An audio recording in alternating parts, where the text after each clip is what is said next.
Welcome to TMZ Live. So this weekend is a big weekend in Washington, D.C. It is the weekend of the White House Correspondents' Dinner. President Trump, for the first time, is going to address the room, which he did not do, certainly last year.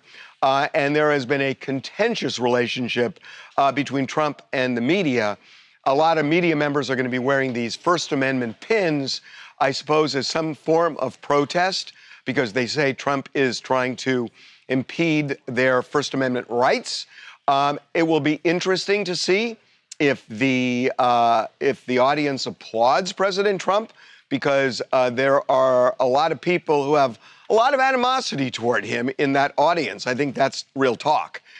So that's going to be interesting. Trump has some joke writers, we're told, and the joke writers are going to come down pretty hard on some of the journalists there. So this is going to be something of a roast. It's going to be, I think, a really interesting event.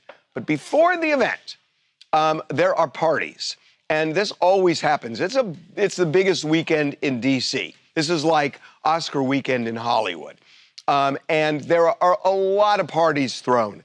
But there is one party that is standing out above all the other, and it is the Grindr party. If you are not familiar, Grindr is a gay dating app, an incredibly popular one, and they are involved in politics. They are lobbying in D.C. for HIV care. They're lobbying for LGBTQ rights, and they decided to throw this shindig. And everything we're hearing is that this is the hottest ticket in town tomorrow night. So joining us right now is Joe Hack, who is the head of global government affairs at Grindr. Joe, welcome to TMZ Live. Thank you so much for having me. This is exciting. I'm a longtime viewer, first-time guest, and excited to talk all things party with you. Cannot wait. So my understanding is you're at the venue. Yes, we are here live. Everything is getting set up and put together. It's a gorgeous day here in Washington. Our fingers are crossed for good weather tomorrow. We've got a lot of people to fit into this venue and a fire code to abide by. So we are hoping we will be able to utilize these beautiful gardens here. How many people on the guest list? We can accommodate about 500 here. And so we are going to do the best we can to get as many people in at a time. One of the good things is there's like a dozen parties going on, so people sort of rotate and move around.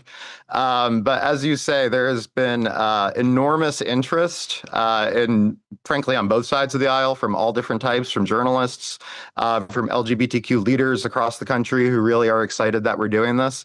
And so we're happy to host. It's our turn. So why do you think there is such interest? Because our TMZ DC team is there, and the interest is intense, as you said, on both sides. Why do you think? So I have lived and worked in Washington for 21 years. I have attended many of these parties and dinners. I think it was time for a shot in the arm on the system. I think people are excited for something new. And anytime you throw the word Grindr around, people are intrigued. They want to know what's happening. And we are also in the business of connections and of convening and of community. And who better to throw a great party than a bunch of gays? So people are excited. They're ready to come. Expectations are high, and we're ready. And so that's kind of the thing. So, and you're a Republican, so I think at least we might get some intel on this.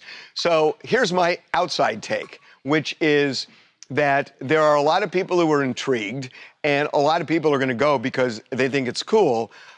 But I would think there's an element of fear on the part of some, maybe in particular Republicans, because they don't want to be identified with Grindr for various reasons.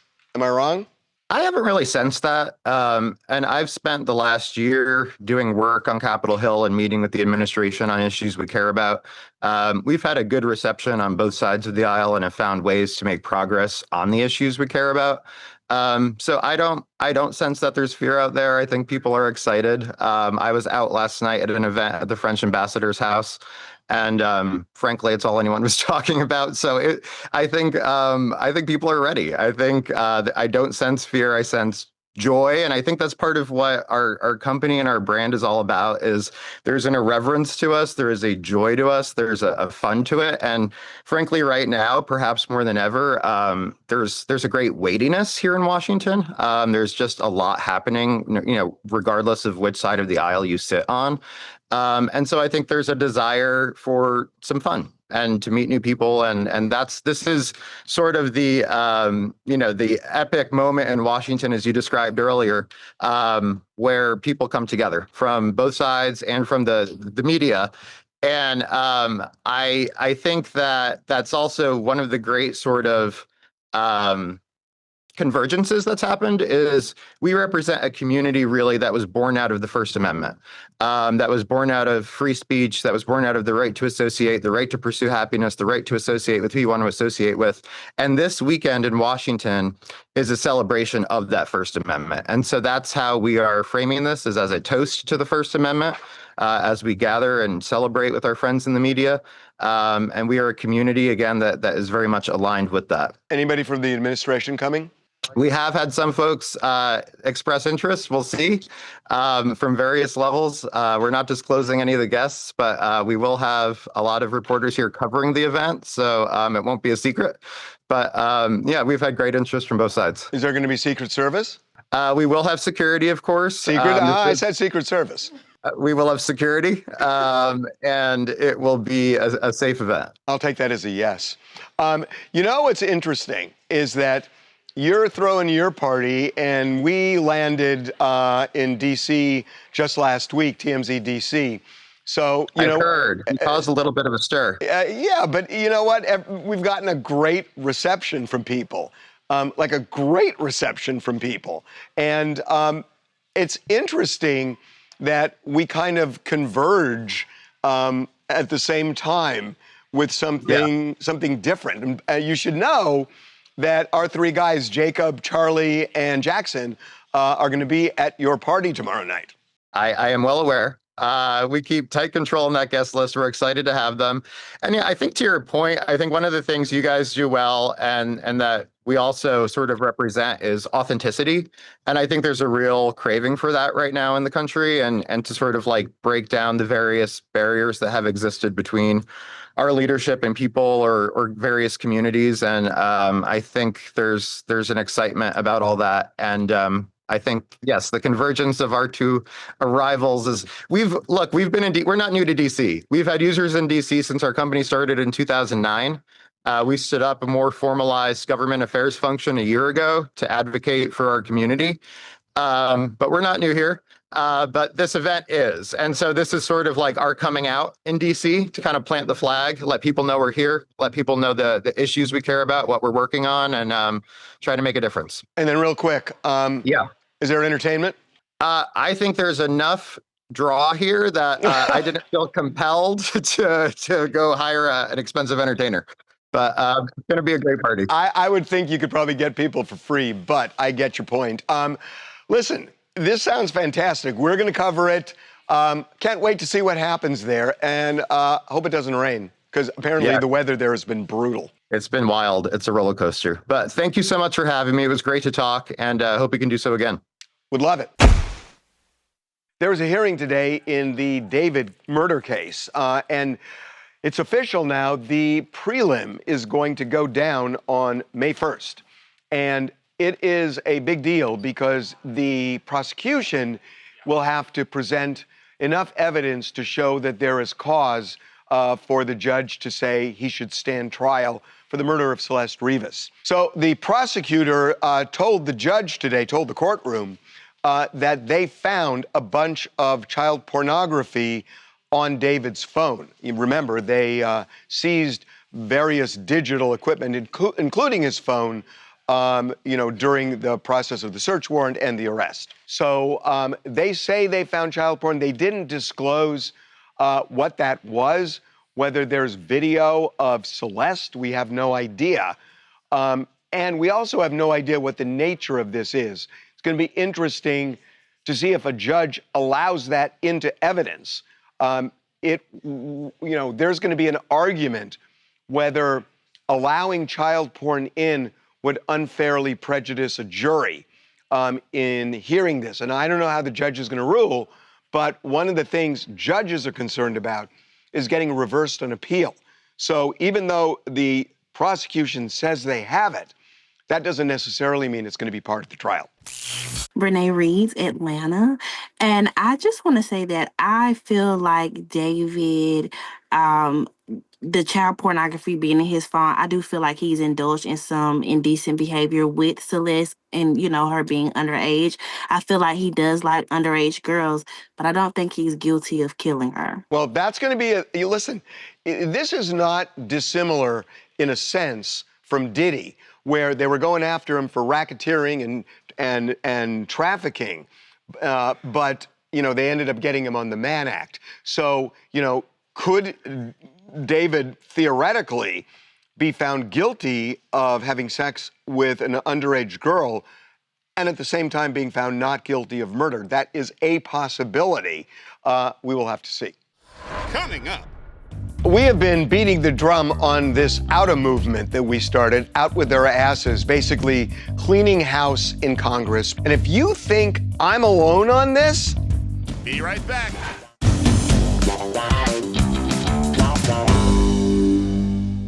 we have been beating the drum on this OUTA movement that we started, out with their asses, basically cleaning house in Congress because they're getting nothing done. And it has just gotten ridiculous. Today is Thursday. Congress is gone. They've got a 4-day weekend. Remember, a couple of weeks ago, they had a 2-week Easter break, and on May 1st, they're going to have another week off. This is insane. They have not passed a bill funding the Department of DHS, Department of Homeland Security, and thousands of federal workers still are not getting paid, and it's going to get shut down, according to the secretary, May 1st. They're not going to have any money if something isn't passed. And you got Democrats, you got people in the House saying, well, we passed something. Well, yeah, but the Senate didn't. And the Senate says, well, we passed something. Well, it's something different than what the House had, and you guys can't come together. So all they're doing is going on vacation. I know they say, oh, we're working at home, but I'm sorry, their jobs are in Washington, D.C. And if you think I'm alone on this, listen to Connecticut Congressman Jim Himes, because he is as pissed off as us. You guys are going to go like on a little weekend break now. You're also going on a break in start of May. Some people would think like, school children get less time off than Congress. How do you feel about that? I think it's insane. I mean, I'm working on a really important intelligence collection thing, and yeah, we're going away. They keep sending us away with precisely zero accomplishments. We need to pass this DHS thing. The Senate's doing their job last night. Everything. We can't get anything done. No, so the last thing we should be doing is leaving town. We should be getting this stuff done. How do you figure to work harder and work more in DC? Like, how does that come about that you guys stay here longer and work harder here? Look, we had 2 weeks off for Easter, right? Nobody gets 2 weeks off for Easter, and yet they gave us 2 weeks off for Easter. No, I mean, it's just appalling. I understand why Americans have a low opinion of the Congress of the United States when it's not working very hard and not getting much done. And if you think Jim Himes was critical, Congressman Tim Burchett from Tennessee went scorched earth. I come to D.C., I come up here for the 2-hour work week, all right? I get more dadgum work done at home than I do up here, I can guarantee you. But I think our gutlessness is mostly just a tradition up here. I think we're built on a system of not doing anything, and it's kind of repulsive, really. It's just, You hate this place? Dude, if your congressman loves Washington, D.C., you need to get another dadgum congressman. Wow. I mean, to call it, to say gutlessness is a tradition.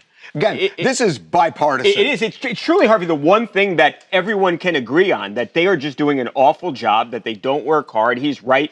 You've got school children who have less time off than these guys. I mean, it's sickening. It honestly is. And it is why the approval rating is in the teens. But, it's interesting because it used to be that you would hear people from Congress kind of defend Congress. Right, not anymore. They're not defending it anymore. But I don't get that, because if you ask each one of them individually, like, yeah, we're not doing our job, we're failing, but as a collective unit, nothing changes. But you're not even hearing them say that. I mean, like Tim Burchett, he's not saying that, oh, we're all doing our jobs. Right. He's saying gutlessness is a tradition here. Right, that's pretty strong. There is contempt now.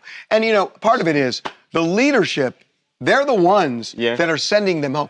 Yeah. They have a 4-day weekend this weekend. A 4-day weekend. Right. They're going to have another week off in a week and a half. Right. And they just came off a 2-week Easter break. And they're not funding this huge department. How screwed up is that? Hey, what's up, guys? It's Anthony from New York, and I 1,000% agree. Congress does get way too much time off. There is so much going on in this country that needs to be fixed. No matter Democrat or Republican, whatever you are, this is your job. You're a congressman. You need to be in D.C. You need to be getting things done. You need to be passing bills. You need to fix this country. It's crazy. 2 weeks off for Easter? Like, who gets that? Are you a college kid in spring break? Like, I don't understand. Also, you say you go to D.C. for 2 hours of work and you get more work done at home. What's the point of even being a congressman? No kidding. Just to sit home and do whatever you want? So what do you think now of TMZ's out of movement? I think it's crazy. Like, I agree with you guys 100%. And Tim Burchett, it's gutless to be in Congress, 100%. So Superman, Man of Tomorrow, James Gunn film is filming in Georgia, in Atlanta, in a prison, in a federal prison. And the interesting thing about this, I mean, number one, we're going to get into it, that I've never heard of a federal prison allowing filming like this, but they are.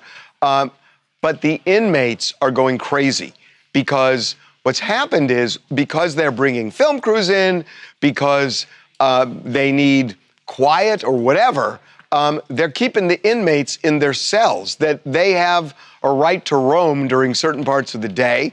They have a right to exercise, and they have a right to go to the commissary. And the inmates are saying, we're being kept in our cells so James Gunn can do a movie, and it ain't right.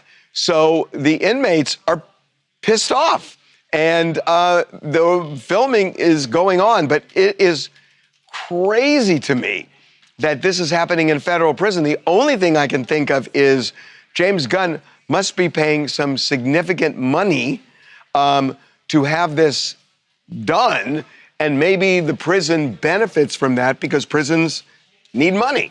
That's exactly right. I mean, we know how much stuff is shot in Georgia because it's so much more affordable there than other places. Now, our insiders are telling us the inmates are not happy because it's a modified lockdown that they're going through security-wise, so they're spending a lot more time in their cells. They're still getting their 3 squares a day. They can have their medication, but they don't get to roam around like they normally would. Commissary. They're not getting their commissary, which is the biggest deal. Right. And, I mean, inmates mad at Superman. That's quite a funny headline. I mean, I have never heard, it is a minimum security prison, but still, yes. I have not heard of the federal government. I mean, you know, getting it, if you want to do a news story on somebody like Diddy, who's in a federal prison right now, forget it. They would never let a news crew in to a federal prison to do something like this. Did you ever see Martha Stewart when she was in federal prison being interviewed? They just don't allow it. So the idea, I'm just thinking back in my whole career that state prisons will allow it sometimes, but I've just never heard of a federal prison doing it. And then they're doing it for Superman. So, by the way, do we know what the scene is? Lex Luthor is in prison from the last movie, and James Gunn set a photo of his prison ID. So clearly that's where it's going to pick up. Now, to your point, that's probably why they're on a modified security lockdown, because of the fact that it is a federal prison. And I don't know how unheard of this is, but it's definitely, we're told when something like this happens, it's done for the safety of the staff and the inmates. Well, to say the safety of the inmates, how are the inmates unsafe? That what, Superman's going to hurt them? I mean, it doesn't make, seriously, that's ridiculous. Well, that's traditionally what it's done for. I know that's what they say, but that's ridiculous. Of why it's being done now. Yeah, they're worried about the safety of some guy who's in there for murder or whatever. They're worried about his safety. So we'll keep you in your cell so James Gunn doesn't hurt you. Right. Hey, my name is Soso. I'm from Arizona. And honestly, I don't really agree with this. Although I know these are prisoners who have committed serious crimes, they don't have a lot of say as to what goes on in their environment.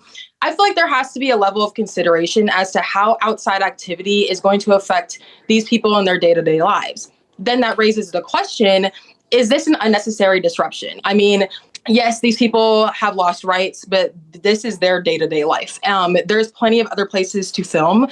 There's abandoned prisons. There's other spaces. We have AI. It's 2026, just to avoid conflict.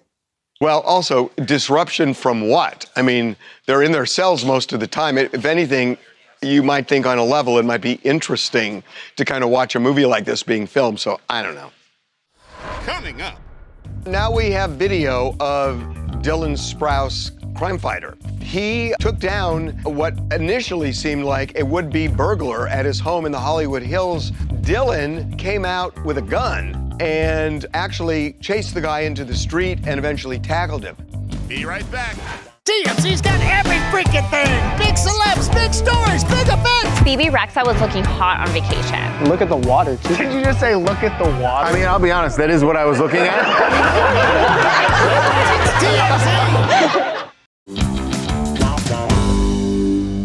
So now we have video of Dylan Sprouse, crime fighter.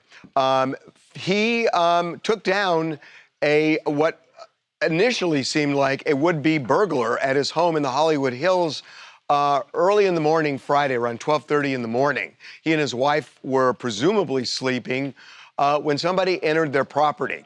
Dylan came out with a gun and actually chased the guy into the street and eventually tackled him. So this is Dylan. You see him on the street, and he seems to be holding a gun, pointing it downward. It appears he never actually pointed it at the guy, at least according to the video we have, but eventually dropped the gun, tackled the guy, and waited for the police to show up. So it looks like this was essentially a citizen's arrest. And the guy, even though the call came in as attempted burglary, we don't know if he actually fiddled with a lock or a window or whatever, but they arrested him for trespassing. Right. But it's an interesting situation that he came out with that gun. It's a fascinating situation because in California, obviously, we have very restrictive gun laws here, but in your home, you can have a weapon and you can chase off attempted burglars and people in your home robustly. When you run out onto the street, there's open carry, loaded firearm in public. There's issues that start to arise with violating some of those laws. But effectuating a citizen's arrest, no one's going to prosecute Dylan's or Well, the police Dylan already. Sprouse. Oh, yeah, the police already this said. kind of. But also, it doesn't. He make did it sense. responsibly. Well, also, he began chasing the guy on his property, right? Which he has an absolute right to do. If the guy is able to get onto the street, you don't just say, "Oh, what the heck?" I mean, except that the threat is now gone. You've chased someone away, but he wanted to effectuate an arrest for that. This is not about a threat being gone. This is about I'm making a citizen's arrest because I have watched somebody violate the law on my property. So it's not the threat is gone. It's I want this guy arrested, and he did. And I think running out into the street, even in a state like California, is fine. Yeah, I think that's right. I mean, maybe there's a technical violation of having the gun on a public street that he will have to sort of contend with, but he's not going to. They're not going to sort of prosecute someone who responsibly effectuated a citizen's arrest in this way and waited for law enforcement to come, put the weapon down, never pointed it, never brandished it. If California did that, California's got enough problems and a bad enough reputation right now that this would be an outrage if they did something like that. I agree. I think he handled it responsibly. By the way, so his wife called in an attempted burglary, but apparently they didn't want it prosecuted that way. They said, look, just make this trespass. We don't know if the guy actually tried to do anything. He may have just gotten on the property. What do you make of that, though? Burglary is a higher offense than misdemeanor trespass onto someone's property, so why did they want to keep it down? Maybe he was a troubled guy in some way? And I don't know why they wanted to keep it down, but also, you know, I don't know if his wife's a lawyer or not, but it's like, there's some dude who's on my property, and why else is he here? And it may be that they just didn't have the goods. They had no proof of attempted entry or anything like that. I would think that there is some surveillance video, because how else were they alerted that somebody was on the property. Yeah, you can get alerts on your phone from someone just entering and tripping the cameras, but if there's jiggering with the lock and things of that nature. Right, if there's a camera, it's going to show, did this guy actually try to get in? And if it's just he's on the property and... It's a very different offense. It's not burglary, it's just... It's trespass. And he's lucky. I'm Kat. I'm from Michigan. People forget how fast these situations escalate. The fact that he didn't fire the weapon and held the guy until police arrived actually shows restraint. That's a high-stress situation that most people aren't prepared for. I totally agree with you. Because remember, he was holding the gun and, you know, he could theoretically point the gun at the guy and say, don't move, and that would be part of the citizen's arrest. But he must have felt like, I don't want to escalate it, so he puts the gun down, and then he tackles the guy, which is, you know, you don't know what the guy's got either. You know, he could have a gun or a knife or something like that. But he did that, and he actually kept the prospect of violence down by doing it the way he did. So good on Dylan. Coming up. So Spotify is 20 years old. They have now a list of all the top songs and performers and whatnot. The top performer of all time is Taylor Swift. But when you start drilling down on how she did in the various categories, I think it's surprising. Be right back. Welcome back to TMZ Live. So Spotify is 20 years old. Happy birthday. And they have now a list of all the top songs and performers and whatnot. So what is expected is the top performer of all time is Taylor Swift. But when you start drilling down on how she did in the various categories, I think it's surprising. It is a little bit. They did their top list, the top 20 artists, albums, songs, and Taylor Swift, as you said, #1, most streamed artist in Spotify history. What's interesting, hold on. What's interesting is who's #2? #2 is not Drake. He is #3. Bad Bunny is #2. Which is so interesting because this was the whole argument during the run-up to the Super Bowl. That he's not popular enough. And this proves it. As everybody else said, he's always So clearly Drake's popular 3, enough. The Weeknd is 4, Ariana Grande 5. Is it nothing surprising Nothing there? that's surprising there. Okay, now you get to the interesting stuff. Yeah, the albums, most streamed album in Spotify history, not a Taylor Swift album, not The Weeknd, not Drake. It is Bad Bunny, Un Verano Sin Ti, his 2022 album, most streamed album in Spotify history. Now you get why the NFL did what it did, right? That's why they did what they did. But surprisingly, Taylor does not show up on that list until #8, and it's not 1989, which people would think is her biggest album, one with Shake It Off and Blank Space. Right. It's Lover. And it's partly because of the song Cruel Summer that became a huge hit years after the fact. It was just a couple of years ago it went to #1, and it's her most streamed song, 3 billion streams, but that is not good enough to get it in the top 20 most streamed songs of all time. She has, I think, the #18 album, too. Yeah, Midnight's is on that list also. But yeah, for most streamed songs, The Weeknd Blinding Lights is #1. It has been for years, over 5 billion streams. You go all the way down to #20. #20 is Lady Gaga and Bruno Mars' Die With a Smile, 3.6 billion streams. Like I said, Cruel Summer's just over 3 billion. It is not in the top 20. So is there anybody that is not 21st century that made this? A few artists who are still big in the 21st century, but barely in the 20th century. Eminem, first album came out in 1999, his first studio album. He's on the list. That's so close to... And Coldplay released a single in 1999, debut album in 2000. So Coldplay? Those are the two oldest acts in the top 20. And the Beatles are not anywhere? No, Beatles, Michael Jackson, no. Why? Because their fans, older fans don't stream as much, and younger people do listen to them. They are very streamed artists, but they're not going to be as popular as Bad Bunny and The Weeknd and Ed Sheeran and all these people. What's the most surprising thing? I mean, I get Taylor, but why is it? Because I know there's some logic behind it. Why is it that Taylor didn't rank higher than she did on albums and things like that? Because she has so many songs that have, like, her average per stream is probably higher than any other artist. Like The Weeknd is not the #1 most streamed artist, but he has 30 songs over 1 billion streams, that is the record. But Taylor's, all of her songs will do hundreds of millions of streams at least. But there's not like something that would stand out more to, because #8, it's kind of shocking. Surprising. Yeah, she's solid across the board, but she doesn't have a moment. So how do they then say the all-time top performing artist is Taylor Swift? Because she has more streams than anybody else combined. So if you're an artist that has a song that has 4 billion streams, like when you look at the most streamed songs list, #3 is Sweater Weather by The Neighborhood. That's their only really huge hit. What? Because it goes viral every year. It's just a beloved song. Every fall, people play Sweater Weather, and it's got 4 billion streams. So that's more than any individual Taylor song. Oh! But Taylor has so many songs with over 1 billion. Do you know what I just thought about? Why isn't Mariah Carey on for the Christmas song? She'll eventually get there, but she only gets a lot of streams. No, I for know, 2 but months she a gets year. a lot of them at that time. But only for 2 months. These other songs can do 1 and 2 million a day for years on end. Huh. Hi guys, my name is Annie and I'm calling in from Melbourne, Australia. Honestly, I am not shocked that Taylor has topped this list. She is the real boogeyman of the music industry, and the world stops when it's time for her to drop music. It does help that she releases like 1 million versions per album quarterly, and that jacks up her numbers, but I'm really, really happy for her. I'm more so shocked about a certain name that doesn't make the list, but that's neither here nor there. Happy for Taylor, but she does need to watch out because Drake is coming for that spot. By the way, what you just said is really interesting. Does it matter that she's released like 90,000 versions of one? No, I'm serious. No, for the vinyl variants, that doesn't matter at all for streaming. If people buy it, that doesn't affect the streaming numbers. When she does her Taylor's versions, it does up those numbers, but Spotify counts them separately. So like the Shake It Off Taylor's version, the number of streams that has does not count towards the original song. Oh, I get it. If you combine them, yes. Okay. If you are thinking of going on a reality show, and especially one where you have a boyfriend or a girlfriend, take this note.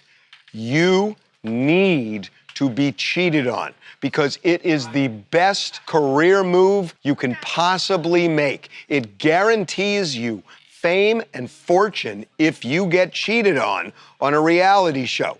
We saw it with Ariana Madix, where now she's the host of Love Island, and forget 15 minutes of fame, she's now cashing in.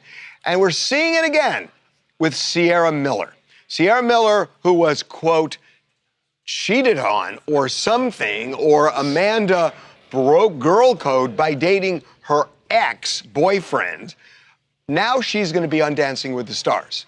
So it's happening again. Dancing with the Stars smartly decides we're going to cash in on this huge moment, you know, where everybody's talking about, oh my God, West is so bad. Oh, I hate Amanda. And they're at the Yankees game making out. And poor Sierra. So now Sierra's got a career. I mean, it's brilliant, honestly, and I'm so happy for her. And you know that everyone's going to be voting for her, whether she's a good dancer or a bad dancer. I looked into it. She doesn't have any, like, at least publicly known dance experience. You know, she was a ICU nurse before she was on Summer House. But, you know, her body is tea, face is tea, personality tea. So I think people are just going to vote for her, whether they feel bad for her or whatever the reason is. She might be like a finalist in Dancing with the Stars. And she's going to get famous from the show. Mm-hmm. And she is going to go on to host something else. Yeah, I mean, as she should. She will host a dating show. Hi, my name is Angelica from Chicago. I'm super excited for Sierra. I think she's so deserving of this opportunity. I think she's already been America's sweetheart. People love her. And of course, with all the drama happening with West and Amanda, Dancing with the Stars saw the opportunity. They took it, gave her the Ariana Madix treatment again. And I think the sky's the limit for all the opportunities. She's already hosting on red carpets, everything else. So can I cut to the chase? Can I ask you a question? Yeah. If you went on a show like this with some guy you were dating, and you knew you could make $5 million if he cheated on you, would you go for that? Come on. Listen, money is great and everything. I think Sierra is very authentic. I would never want to be publicly humiliated and cheated on, especially given her background as a Black woman, dating white men, and the interracial conversations. I don't think I want that sort of public humiliation just for $5 million. However, the opportunities can roll in. I think she can do a lot of good here. So people love her. And I think I will submit Ariana Madix as Exhibit A. Coming up. Julia Vivaro, she works for the Department of Homeland Security. She has been placed on administrative leave because a guy she was dating says that she treated him as her sugar daddy and that she conned him out of $40,000 of jewelry and other stuff. Be right back. Okay, You are not going to believe this. So there's a woman named Julia Vivaro. She still, I guess, works for the Department of Homeland Security.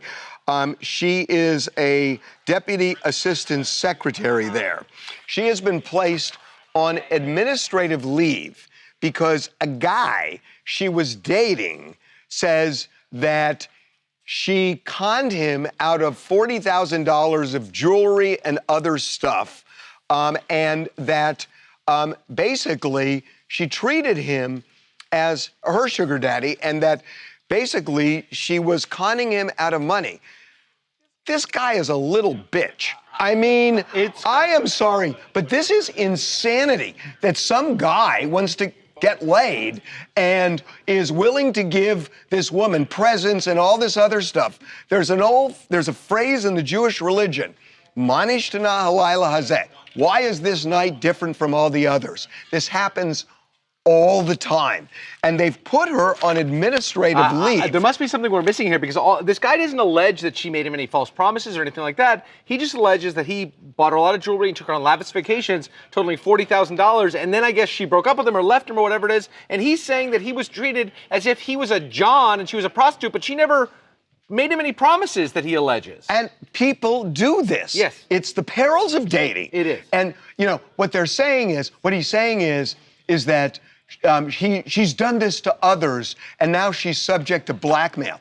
This is some dude who's just butthurt that she dumped him after he thought he could buy her love. Well, look, he thought he could buy her love. And I'm sure she didn't do anything to discourage that thought in him. And she so what? Gladly. So what? I'm not saying. Look, just because he got duped and he's now being a little bitch, as you say, which I totally agree with, doesn't mean that she's like a nice person. I didn't say she. No, I'm not saying she deserves the. But you put her on administrative leave? That's why I think maybe we're missing something here. Well, guys out there, she's very cute and she's now single. So and there you go. Avoid this other guy. Avoid her too. Okay. Coming up. Well, sometimes things don't go the way planned. We thought we were going to have Kara Swisher on TMZ Live today. She has really interesting series on CNN. Kara Swisher Wants to Live Forever, and it's really interesting. I think diet and exercise still are the key to life. Be right back. Okay, well, sometimes things don't go the way planned. We thought we were going to have Kara Swisher on TMZ Live today. She has really interesting series on CNN. Kara Swisher Wants to Live Forever. And it's really interesting where she embraces some and debunks other of these, here's how you can live forever. And it's fascinating. And she was going to come on the show today, and something happened. She couldn't, but she's going to come on probably next week, and we're going to talk. She's a fabulous person. It's a really good series. And there are so many things that people do that, just are kind of ridiculous. And, that potions and lotions and all this stuff. But I got to tell you, with all the things that are coming out with GLP-1s and everything else, I think diet and exercise still are the key to life. And I really believe that. And I'm old now, which, we had a meeting yesterday, and I was told they were talking about young boomers. And I asked what the age range was with young boomers. And I don't even qualify as a young boomer. So I know, and it bothered me. I mean, I'll tell you, it bothered me. But, over the years, I just think ultimately it's diet and exercise. So we're going to have Kara on next week, and she's fantastic, and she will give you better advice. What else you guys want to talk about? Hi, I'm Jamiria from Atlanta, and about the Superman production. I think it's gaining attention because it's such an unexpected situation. People don't usually think about movie productions affecting real places like this, like a jail is crazy. So seeing something like this disrupt normal operations is what's really catching people off guard. I mean, I guess Superman really does have a way of showing up in unexpected places. What if they let one of the prisoners do a walk-on role and he becomes a big star? Huh, how about that? That would be crazy. I mean, it's been done before with mugshots, so it wouldn't even be any different. Exactly. Okay, one more.